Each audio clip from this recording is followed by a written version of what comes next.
तो बेसिकली आज की क्लास है हमारी मेल रिप्रोडक्टिव सिस्टम की।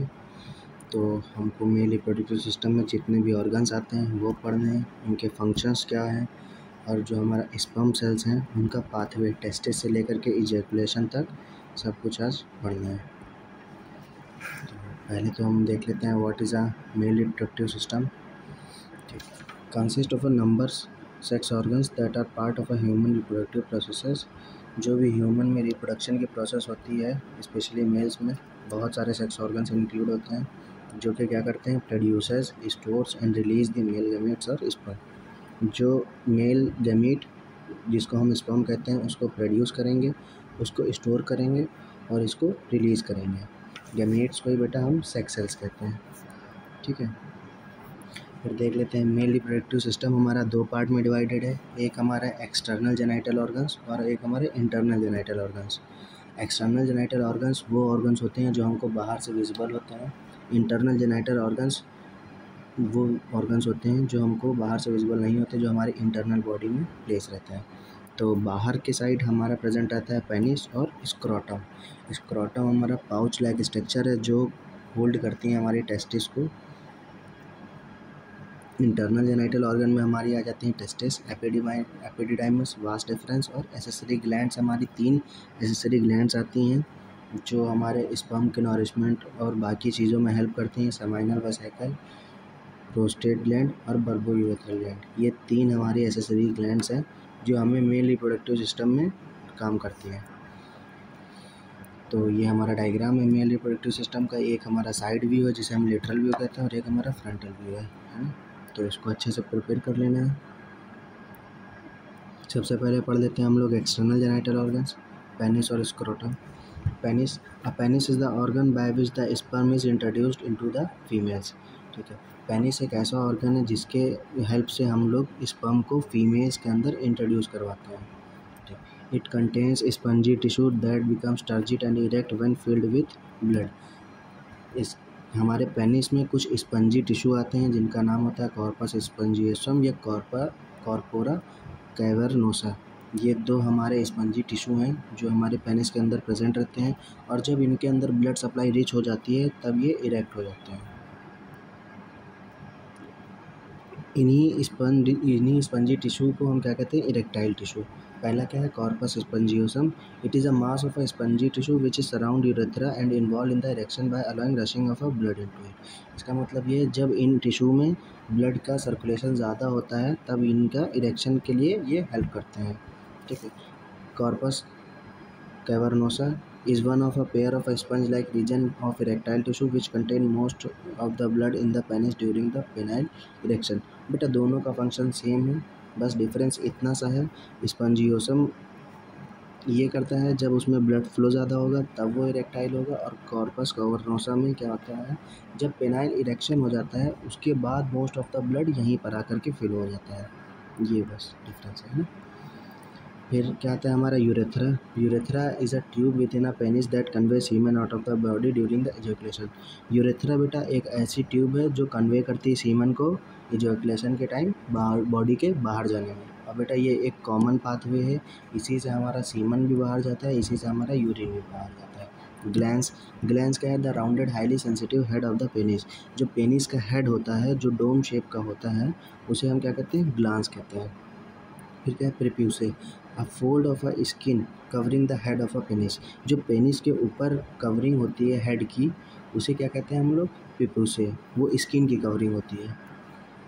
फिर क्या आ जाते हैं हम लोग का दूसरा एक्सटर्नल जेनिटल ऑर्गन है scrotum. A pouch of a skin form the lower part of a body abdominal wall. ठीक है, एक पाउच, स्किन का पाउच है जो lower part of body abdomen के नीचे पाया जाता है। The scrotum keep the testis at a temperature slightly cooler than the body. ठीक बेटा, जो स्क्रोटम का टेम्परेचर होता है वो हमारी बॉडी से 1 से 2 डिग्री सेल्सियस कम होता है, क्योंकि जो स्पर्म के फॉर्मेशन के लिए हमें टेम्परेचर चाहिए वो बॉडी से कम होना चाहिए, तो इसीलिए वो हमारे बॉडी के आउटसाइड प्लेस होता है। फिर आते हैं हमारे इंटरनल जेनिटल ऑर्गन जिसमें आता है हमारा टेस्टिस, एपिडिडर्मिस, वास एफरेंस और ये 3 हमारे एसेसरी ग्लैंड्स जिनमें पहला है सेमाइनल वेसिकल, दूसरा प्रोस्टेट ग्लैंड, तीसरा बल्बोयूरेथ्रल ग्लैंड। तो टेस्टिस के बारे में पढ़ लेते हैं। The testis are a two oval shape male organ that produce sperm and hormones testosterone. ठीक है, टेस्टिस क्या करता है, स्पर्म प्रोड्यूस करता है और एक हार्मोन रिलीज़ करता है, क्या, टेस्टोस्टेरोन। बेटा ये हार्मोन हमारे निकलते हैं इंटरस्टिशियल सेल्स से, जिन्हें हम और भी कहते हैं लेडिक सेल्स, है ना। तो टेस्टोस्टेरोन हमारी बॉडी का मेल का प्राइमरी सेक्स हार्मोन होता है। ठीक है, और टेस्टिस के अंदर प्रेजेंट रहती हैं हमारी seminiferous tubules. Each testis is made of tightly coiled structure called as seminiferous tubules. ये हर टेस्टिस में टाइटली कॉइल्ड स्ट्रक्चर मतलब बहुत ज़्यादा घुमावदार स्ट्रक्चर प्रेजेंट रहते हैं, जिन्हें हम कहते हैं सेमिनिफेरस ट्यूब्यूल्स। ठीक है, among tubules are cells that produce testosterone. इन ट्यूब्यूल्स के बीच में कुछ सेल्स प्रेजेंट रहती हैं, जिन्हें कहते हैं हम लोग लेडिक सेल्स या इंटरस्टिशियल सेल्स, और वही क्या प्रोड्यूस कराती हैं, हमारी टेस्टोस्टेरोन। फिर आते हैं बेटा हम लोग एपिडिडाइमिस में। The epididymis is a tightly coiled tube against the testicles. ठीक है, टेस्टिकल्स जो हमारे सेमिनिफेरस ट्यूब्यूल्स होता है, उसके बाद हमारा वास एफरेंस से लेकर के हमारा सेमेन कहाँ जाता है, एपिडिडाइमिस में। एपिडिडाइमिस भी टाइटली कॉइल्ड होता है, बट नॉट इतना ज़्यादा नहीं होता जितना कि हमारा सेमिनिफेरस ट्यूब्यूल्स होता है। ठीक है, ये हमारे ये स्पर्म के मैचुरेशन और स्टोरेज के लिए हमारा काम करते हैं एपिडिडाइमिस। एपिडिडाइमिस क्या करता है बेटा, स्पर्म के स्टोरेज और मैचुरेशन के लिए रिस्पॉन्सिबल होता है।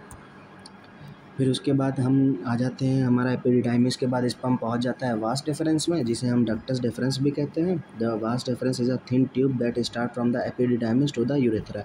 ये वास डिफरेंस हमारा एपिडिडाइमिस से लेकर के यूरेथ्रा तक ये ट्यूबिंग पूरी फैली हुई होती है ना। The transport sperm from the epididymis in anticipation of ejaculation. ठीक है, जो हमारा एपिडिडाइमिस है ये स्पर्म को ट्रांसपोर्ट करता है इजैकुलेशन के टाइम पर, है ना।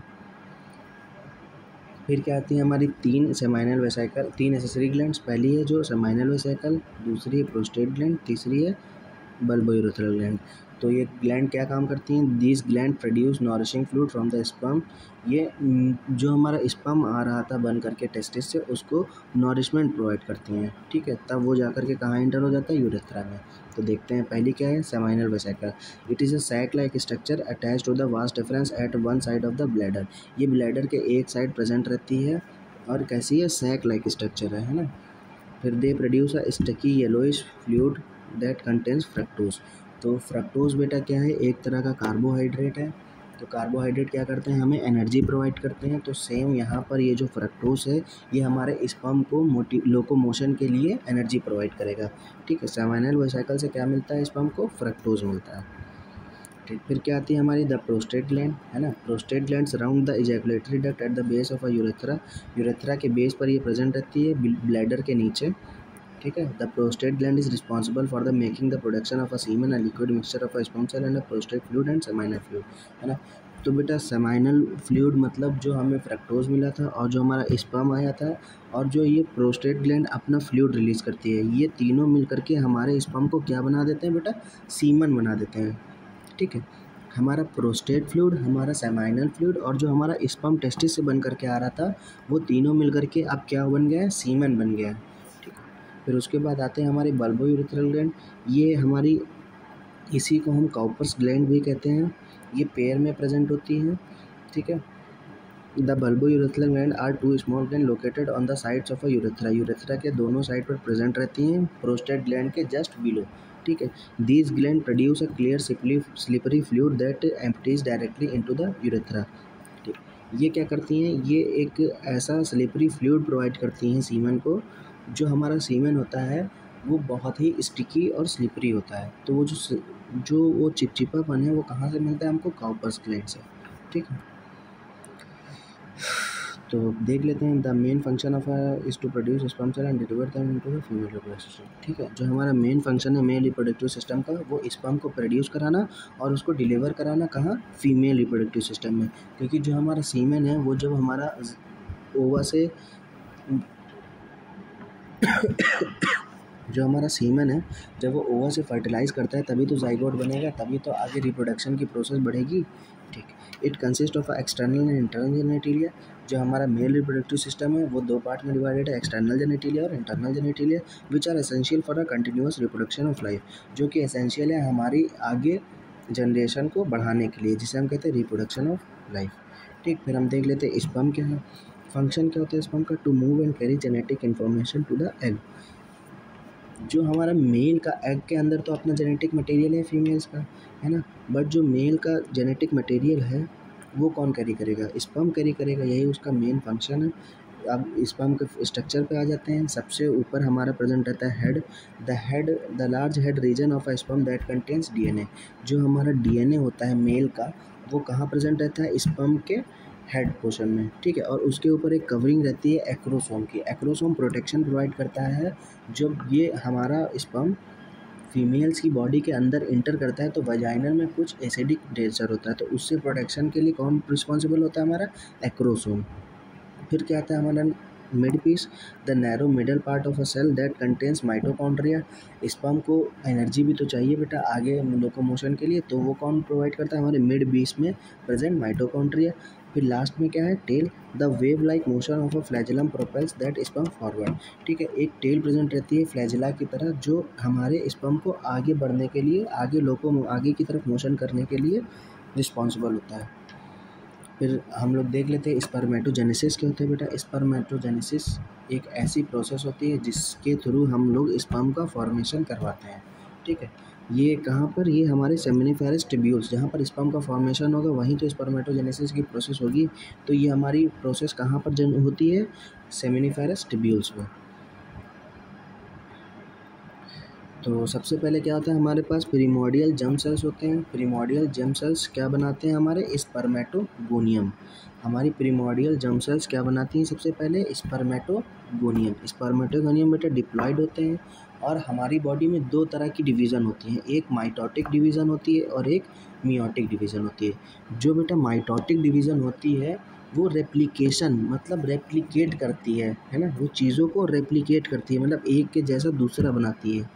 और जो हमारी मियोटिक डिवीज़न होती है उसको बेटा क्या करते हैं? जो हमारी एक बॉडी है उसको दो हिस्सों में तोड़ देते हैं, है ना।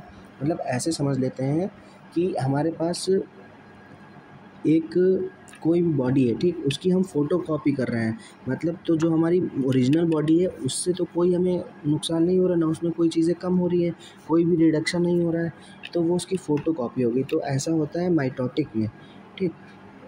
और हम ऐसा भी मान सकते हैं कि हमारे पास कोई चीज़ है बेटा, इसमें देखते हैं लिखने का वैसे नहीं, हाँ ठीक है बेटा। तो जैसे कि ये हमारे पास दो बॉडी हैं, तो माइटोटिक में क्या होता है? हम इसकी फ़ोटो कॉपी बना लेते हैं, तो यहाँ पर कोई भी रिडक्शन नहीं हुआ, ठीक। बट मियोसिस में क्या होता है? इसको हम बीच से हाफ कर देते हैं, फिर ये आगे जा कर के डेवलप होकर के वैसी बनाएगी, फिर आगे जा कर के डेवलप होकर वैसे बनाएगी, है ना। यहाँ पर भी ये दो बॉडी हमको मिल गई और यहाँ पर भी हमको दो बॉडी मिल गई, बट यहाँ पर चीज़ें डिवाइड हो रही है ना, तो ये रिड्यूस हो रही है। जो ओरिजिनल से यहाँ पर चीज़ें कम है, रिड्यूस, ये रिडक्शनल डिवीज़न है। ये होता है हमारा मियोसिस और ये होता है हमारा माइटोसिस। बेटा ये दो प्रोसेस आप लोग बहुत अच्छे से ध्यान रख लीजिए।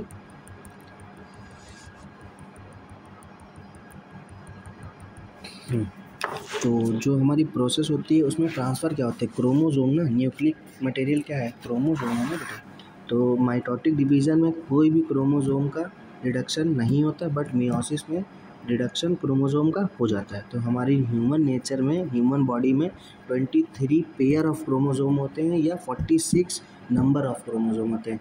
बेटा ये बहुत अच्छे से पढ़ लीजिएगा, 23 पेयर्स या 46 नंबर्स, ठीक है।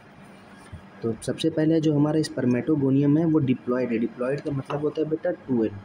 डिप्लॉयड का मतलब होता है 2n, मतलब पेयर में नंबर ऑफ क्रोमोसोम है ना।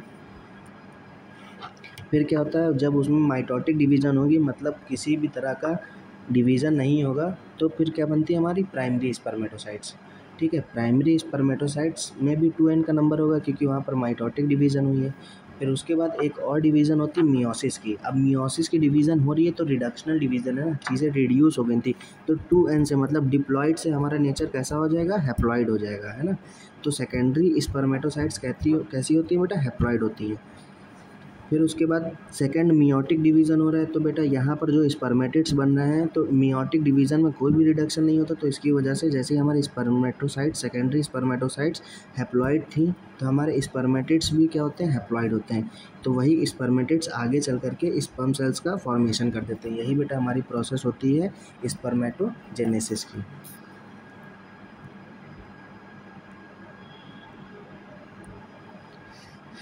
Diploid cells that begin the process are located near the outer wall of a tubules। जो ये डिप्लॉयड सेल्स हैं वो जब प्रोसेस की बिगिनिंग करती हैं वो कहाँ पर लोकेट होंगी, जो हमारे सेमिनिफेरस टिब्यूल्स हैं उनकी वॉल पर। These cells multiply constantly by mitosis and each day about 3 million of them differentiate into the primary spermatocytes। ठीक है, ये सेल्स कॉन्स्टेंटली मल्टीप्लाई करती रहती हैं by the process of mitosis, और एक दिन में about 3 millions of primary spermatocytes का फॉर्मेशन करती हैं, जो आगे जाकर के मियोसिस की प्रोसेस में जाएंगे और क्या फॉर्म करते हैं बेटा, हमारा सेकेंडरी स्पर्मेटोसाइट्स। मियोसिस के बाद ये रिडक्शन हो जाता है, जो कि वो n नंबर मतलब हैप्लॉइड बन जाती हैं। ठीक है, यही एक प्रोसेस होती है। फिर मियोसिस फर्स्ट के बाद किसका फॉर्मेशन होता है, हमारा सेकेंडरी स्पर्मेटोसाइट्स का, जो कि हैप्लॉइड होंगी। ठीक, the cells are still in their duplicate state which consist of 2 identical chromatids. इसका मतलब ये है जो हमारी इसके बाद सेल्स कैसी हैं, डुप्लीकेट स्ट्रक्चर में है ना, डुप्लीकेट स्टेट में, तो इसकी वजह से 2 आइडेंटिकल क्रोमैटिड्स उसमें प्रेजेंट रहते हैं। फिर बेटा आ जाते हैं हम लोग इजैकुलेशन पे। Ejaculation is a discharge of a semen from the penis. जो हमारा सीमन है जब हमारे पेनिस से डिस्चार्ज होता है तो उसको क्या कहते हैं हम लोग, इजैकुलेशन।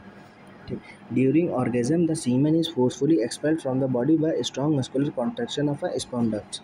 जो हमारी स्पर्म की डक्ट है जिसे हम कह रहे थे वास डिफरेंस, जब वो स्ट्रांगली कॉन्ट्रैक्ट होती है तो उसकी वजह से जो हमारा सीमन है ऑर्गेजम के टाइम फोर्सफुली बॉडी से एक्सपेल आउट हो जाता है।